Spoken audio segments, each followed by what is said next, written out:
गावांना भेट दिली कसं काय म्हणजे कशाबद्दल?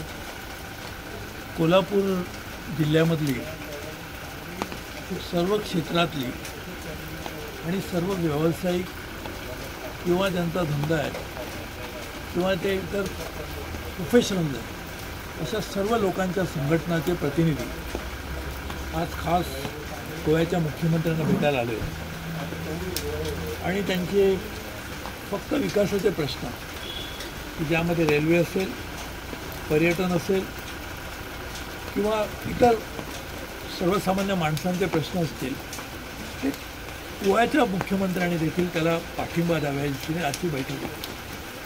त्यामध्ये कोल्हापूर वैभववाडी ही दोन पश्चिम महाराष्ट्र आणि कोकणाला जोडणारी अतिशय महत्त्वाची रेल्वे लाईन आहे.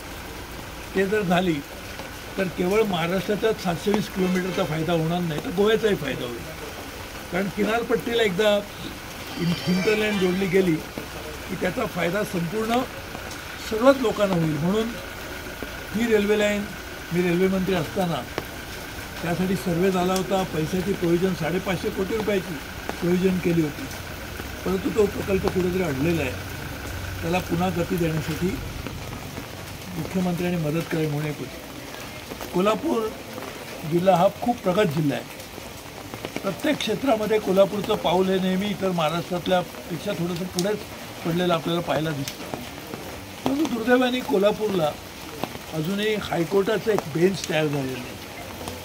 ते जर बेंच तयार झालं तर कोल्हापूरच नाही संपूर्ण पश्चिम महाराष्ट्र कोकणातल्या अनेक जिल्ह्यांना देखील याचा फायदा होऊ शकतो. आणि म्हणून कोल्हापूरला एक हायकोर्टचं बेंच व्हावं अशी अनेक वर्षापासूनची मागणी आहे.